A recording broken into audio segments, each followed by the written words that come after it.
Howdy y'all, Muglax Lives. I think it's time we play a little 7 Days to Die. Alright, so... Oh man, I did not have a lot of supplies in here for this. I do have plenty of sand. So... I thought we'd talk about a couple of things. I mean, what else am I going to do? I watched Night Bites today. That's a new vampire... Oh, shoot. I don't know why I thought that was my hammer. Um, that's a new vampire movie from Netflix. It was pretty good. It wasn't anything special, but I enjoyed it. It was spoilers. It was basically uh, it's basically one of those movies where a guy is like a driver, like a taxi driver or Uber driver or something, and gets caught up in just a huge criminal syndicate mess with vampires. um, I would like to see a sequel. Uh, Honestly, just to see them build out their world a little more. It's pretty fun. I guess I can go down there and pillar up, maybe get a couple more chunks in.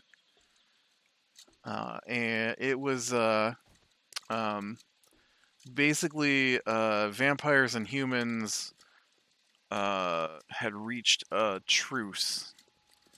Now, I'm not exactly sure why it mattered, but it was in Los Angeles where they reached their. Maybe I don't know if it was like a worldwide kind of thing or if it was Los Angeles. Uh, but the movie takes place in L.A. and um, and so there's one area in LA, like one neighborhood, uh, where the vampires are not allowed to go. And so the main character, that's where he lives. And and for whatever reason, man, why can't I leap up on top of that? Why can't I Do you count as a block sticking out here that I can't jump up next to you? Yes. The answer to that question was a resounding yes. Yeah, I didn't think I had enough to do all that. And so his brother is like high up in the humans who know about vampires because most humans don't know about vampires. And one of the vampires has decided he's done with the truce, and the only way he can survive that is if he takes out all the bosses, um, all the vampire bosses at once, and the human leader, and then he'll be able to rule over Los Angeles, I guess. And so that's what the guy gets caught up in is they had his brother, who's the uh, vampire, knows about vampires, runs a driver service or drives for a driver service. I don't know. And so he can't do his job because his girlfriend was taken by the vampire, and so he wants to go out into the city and try and find her. Oh, look at that. And so he lets his younger brother drive for him that night. What he doesn't know is that he's been hired to drive around uh, the two vampires who are the hit squad for the bosses. While the main vampire, I don't know what he's doing actually for most of the movie. He pops in and out, but he doesn't really do a whole lot. Um, surprisingly, I enjoyed the movie, and it's got two actors in it that I despise their characters from previous shows. Usually, that taints my opinion of a show. I really, really don't like the TV show Jessie, and she is one of the vampire hitmen. And then I really, really don't like um,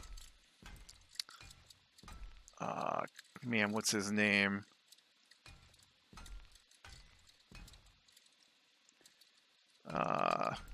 He's from Game of Thrones. I can't think what his name is. I really don't like his character at all. He's like number 2 on my most hated character from Game of Thrones. Yep, that stuff is never going to be down there. Don't know why you're running down there again. And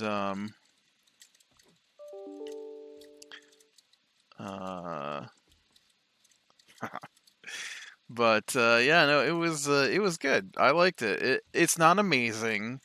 The criminal stuff, the criminal syndicate stuff isn't well done. The clubs and all that aren't.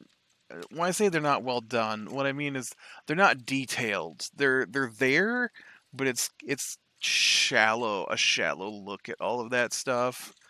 But for a shallow vampire movie, it was good. I enjoyed it. Uh, uh, it was basically like a decent budget TV movie kind of one-off thing. Special effects were good. The storyline wasn't bad. The acting was really good. Uh, the actors, it had a really good cast, like big names. Surprisingly, I just they didn't detail like the vampire syndicates. They didn't detail why the one group was in there. There was another group they introduced partway through the movie that were vampire hunters, and they didn't really detail them either. And but I liked it. I liked it. Uh, like I said, though, not it. Don't go into it expecting some big amazing production. Just expect a good, fun vampire movie. Uh, and then, uh, and then of course we played D&D last night, and oh man, I was running it, and um, they reached the final dungeon for the book we're on. I was gonna do something right. I wanted to see about getting some more frames.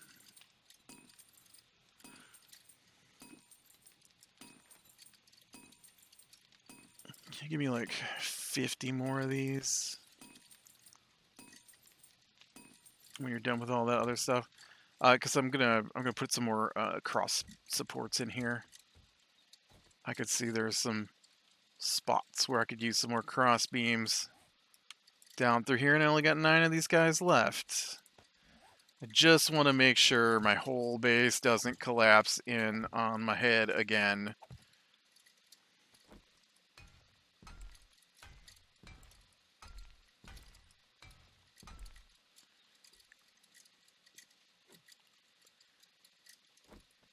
Plus, I think it kind of looks cool with the beams through here like that.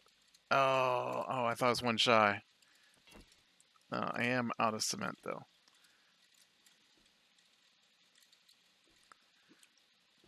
Man, I guess there's not a beam there. And then we gotta get the ones back through here.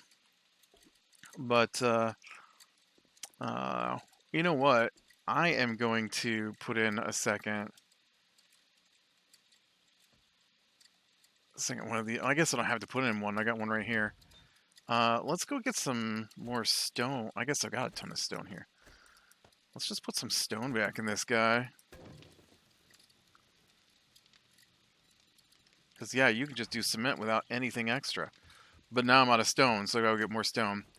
And so, anyways, they made the final dungeon. It's an underground tomb, basically, for the long dead elves. Like 4,000 years, I think, is the timeline in the game. And so the bad guy for the first book is the Necromancer Ralakai, and he is searching the Barrows currently for... I think this is the one. Maybe not. This one looks pretty full. Oh, we got the pause as things spawn in. Yeah, this one... Can't tell if this is the one that I...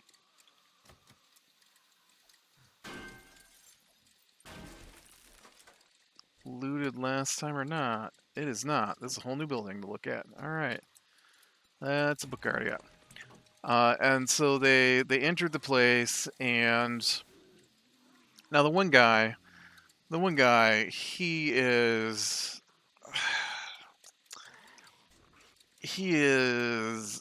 the kind of player you have to keep your eye on. He's a DM, right? He's a DM for the other night. He's such a cheater, and he's always looking for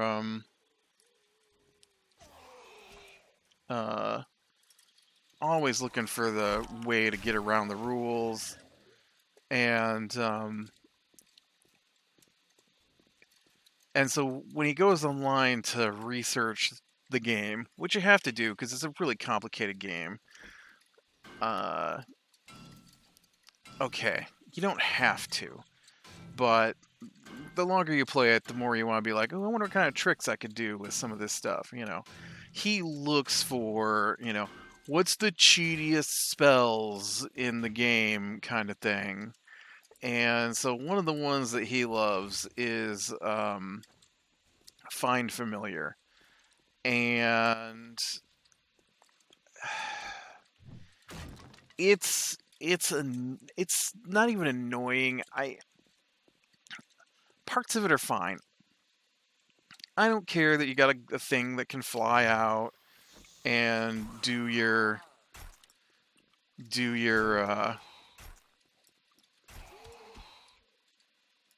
scouting for you, whatever. It's not a big deal.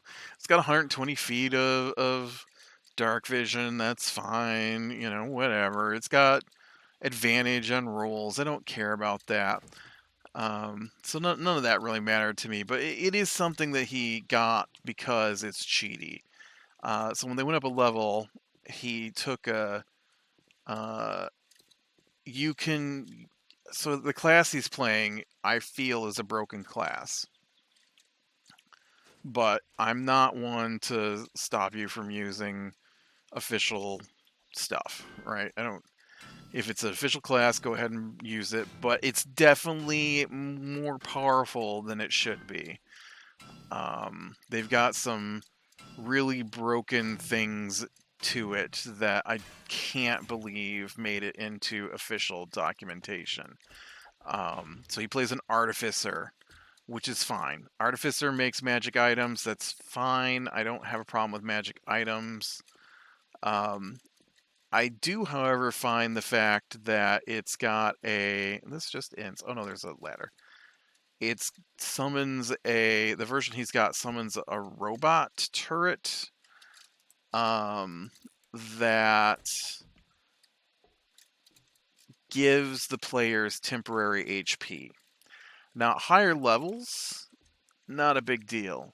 But at the levels we're fighting at, where every round I might do 16 damage total to a character, and he's blocking up to 12 of that damage every time, because you can use it every turn, is a problem.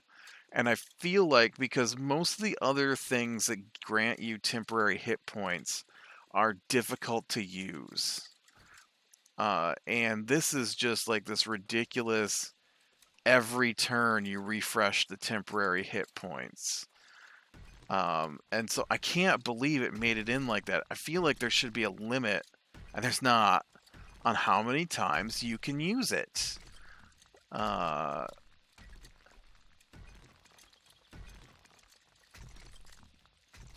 don't get it. But anyways, I don't. It's fine. I mean, it's not like one of the characters didn't die, and probably because of that thing, they made it as far as they did, because it has been a fairly rough campaign. Just dice roll wise, it has not gone well. And in fact, the last night when they ended, they had faced off against these special zombies that do acid and poison damage when they breathe, and it refreshes on a 5 or a 6, and every round, except for 4 times, the two of the 6 zombies that I had doing it got the refreshes, and that fight went on for a while. And so they are pretty battered going into the final set of fights in the game, which is going to be interesting because the last bad guy is quite a bit more powerful than they are. And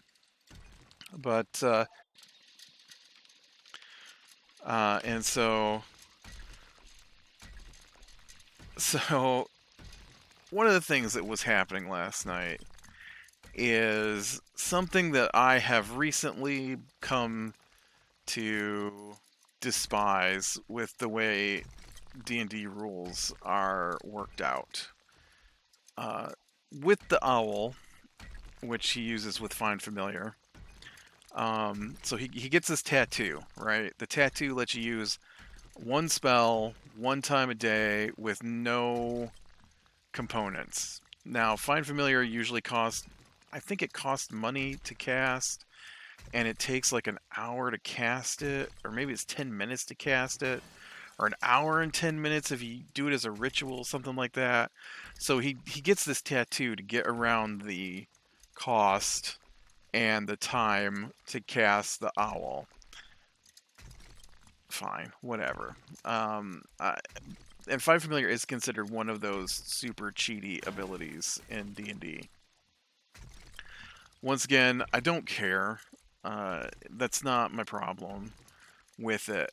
This is my problem with it. Is that recently, they've got. I know we talked about this not too long ago, but it's got to come back up because of this. There's because the game is the way the game is written.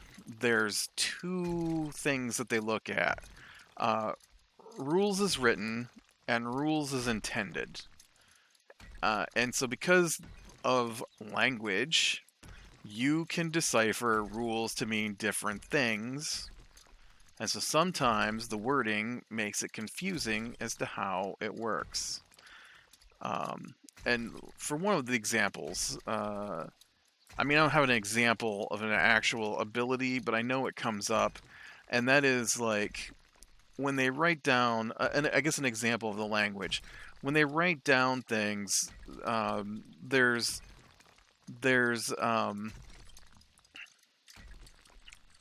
magic and melee attacks. Melee attacks are there's physical and magic. Let's do that one. There's physical and magic, And so um, those have different, things that happen with them. But with physical is broken into range and melee. Uh, but then on top of that, it's broken down, like melee is broken down into different kinds of melee attacks. And so sometimes the rules use a lowercase, like a lowercase weapon, and sometimes they use like an uppercase weapon. So that means different things, even though it's the same word. And so sometimes when they say weapon attack, they mean any attack made with any kind of weapon. And other times they mean a specific, like it must be an actual weapon and not your uh, unarmed strike, for example, would be a melee attack, but would not be a weapon melee attack. And so some of the different ability, now some of it makes sense. Some of it would be you can't poison a blade, right? If you're not using a blade, right? Should make sense. And so recently, this issue has cropped up in my sphere of awareness. Is that they have decided that positioning or what's the word I want? It's not positioning, but they've decided somehow, and it's not recent because this thing, this help action I want to talk about is not new and has not recently been decided that this is the way it works. But the way they've decided it works is ignorant. And it falls into the same thing with the invisibility. And that is that they write a rule down and they write it down in a way that doesn't make any sense. Or it makes sense on paper, but then when you play the game, you can apply different rules to how combat works. And then those rules break what clearly should have been the intention of the rule as it's written. But because of the way combat works, that rule as written does not work the way it was written down. And so the big example that recently angered me was invisibility. It's never happened to me in the game. I just read the comment from one of the game designers online about how he thinks it should work, and I think he's completely wrong. It doesn't make any sense why it would work that way. Uh, and and to me, it it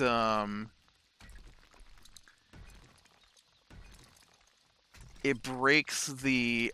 I mean, you're not. There's no illusion that you're not playing a game, right? There's no immersion effect. But it breaks the idea that your characters are interacting with the real world uh, by stating that things like, because the ability is written on 2 lines, the counter ability only affects the first line but not the second line.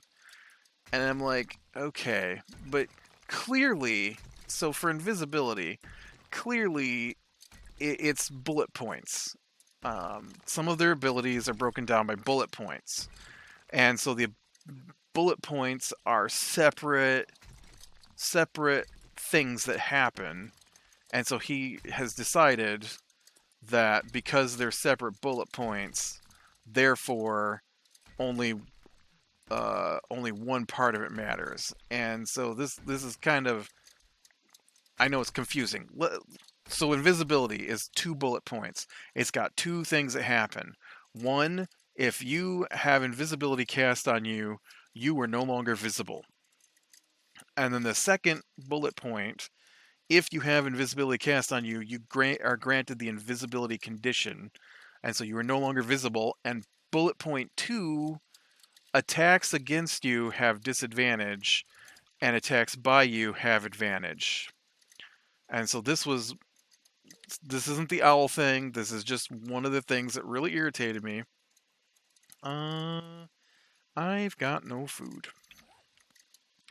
And so the dude says, yes, if you have see invisibility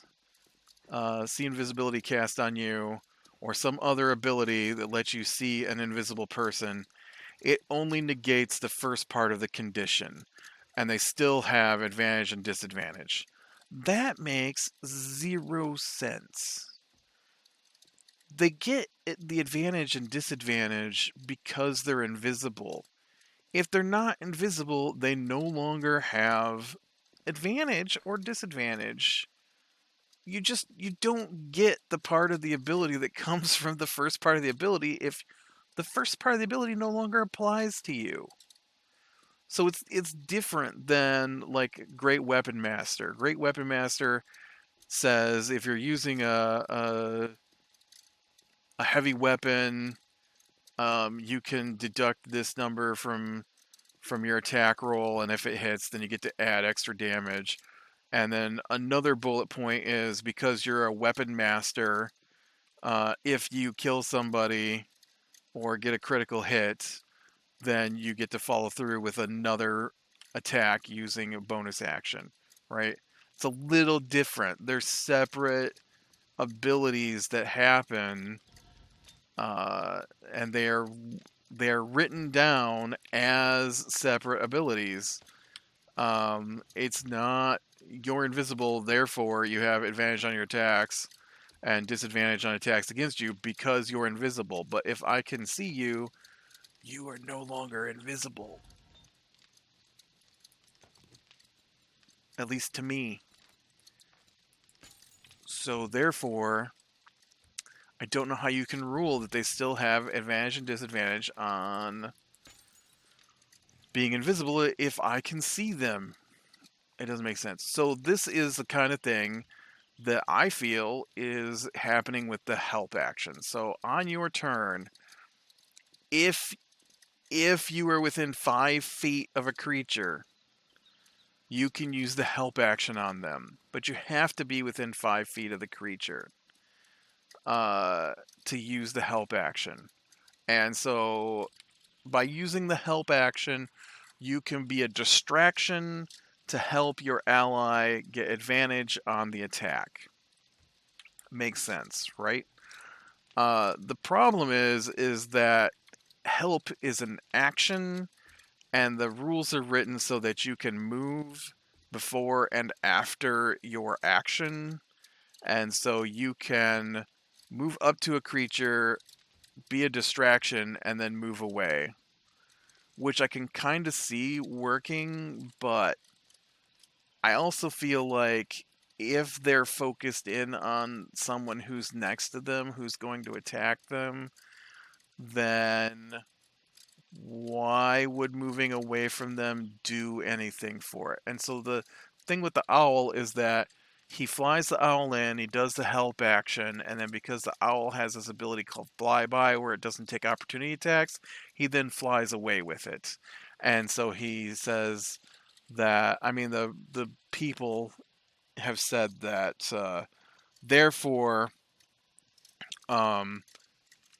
the distraction applies even though you're no longer there being the distraction.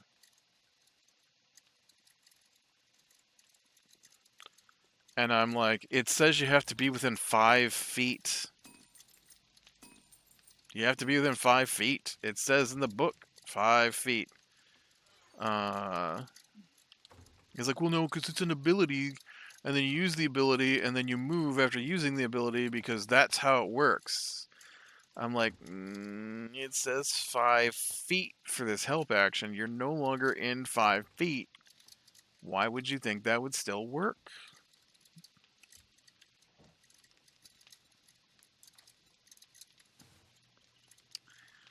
But, yes, That is how they play the game. That is how the game has been decided, the way the help action works. And you know what? I'll let him get away with it this time, but that's not going to be a thing. That's not going to be a thing. Next time I a new campaign, that is no longer one of the rules. I'm not doing the invisibility thing. It doesn't make any sense. I'm not doing the help action thing. If you want to be a distraction for someone, then you need to be next to the mob you're fighting. Uh, that's the whole point of the help action, is you have to be there. Otherwise, it wouldn't say you have to be within 5 feet. I mean, I could see like an owl swoops in your face, I guess, but if the owl isn't in your face for the so combat is supposed to be 6 second rounds, so everything happens in 6 seconds. Um, so if the owl is not in the guy's face when the attack takes place, then they're not a distraction. And this is, like I said, this is my problem with the way they do some of these rules, is that clearly the help is supposed to be happening while the attack is taking place. But if you're not there when your ally makes their move, then how does that help anybody? Why would having invisibility cast on you give you advantage and disadvantage if someone with see invisibility still can see you? Like, yes, against someone who can't see you makes perfect sense. But against someone who can see you, it doesn't make any sense. And yet they're like, you know what? That's the way the rules are written. So, yeah, who cares if it makes logical sense? We're just gonna go with our random, ridiculous concepts that don't make any sense to me at all. What do I gotta do to make some of these farm things? I need some replacements. Farm plot. I need wood, nitrate powder, and clay soil. Alright, let's go get some wood and soil. But yeah, so I find that ridiculous. As was our argument, our little argument last night was over whether or not that applied. I mean, I didn't make a ruling, but I did say that, you know, it's ridiculous. Because the thing is that I don't want to then have to target, right, the extra things, because the only way to combat someone who is cheating, I mean, he's not cheating, but who's, when I say cheaty, you know, he's being cheaty. He's being min-maxy. He's being munchkin, it's called. He doesn't care about the flow of the game. He just wants the best input-output from the game. And so he's not playing the game as if he was the characters doing, living in the world. He's playing the game like checkers, right? These are the moves that are allowed to my guy. This is the best move to make. Who cares if my guy would do it or not? I mean, it's why his one character got killed off. Oh, right, dirt. I forgot to get dirt. Because he's not consistent with how his characters act. And so we went through, my guy would never steal from people because he's a thief with a heart of gold, to my guy only wants gold, to my guy will never leave the side of his buddy, to I am the most careful thief that has ever existed, and I will lay on the floor and slowly slide my knife along the wall looking for traps, because he saw that there was a secret room because I didn't have the lighting set up correctly on the online platform we play on, to I'm greedy, so I'm gonna run in the room first, and then sprung the trap that got him killed.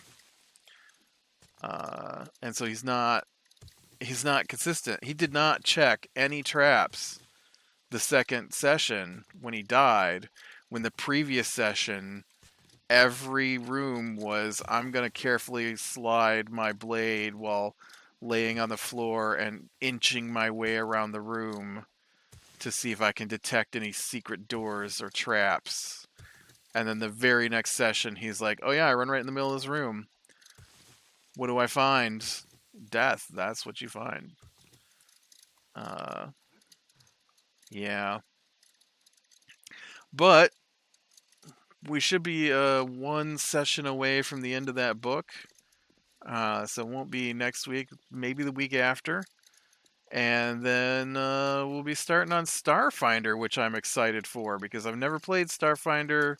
I mean, we played the starter kit, but my nephew ran it, and he's 11, and so not that he did a bad job. I enjoyed it. He did a good job. It's just I feel like the starter kit does not match the actual rule book. And the actual rule book is way more complicated than the starter kit that we played. Um, and so I'm kind of excited to get that started. I'm just about through the main book of rules. And then I think there's one book of equipment they said you should use in the campaign that I'm gonna run. So I'm gonna have to check out. Didn't I tell this to make me some? Yeah. And but yeah, I'm super excited for sci-fi D&D because I love sci-fi. I mean, I love fantasy D&D too, but I'm really looking forward to this space stuff. I mean, the very first thing they do is take their spaceship that we have to make during character setup. They get to make their own spaceship and fight off a cybernetic space whale that's trying to destroy a ship that's on the run.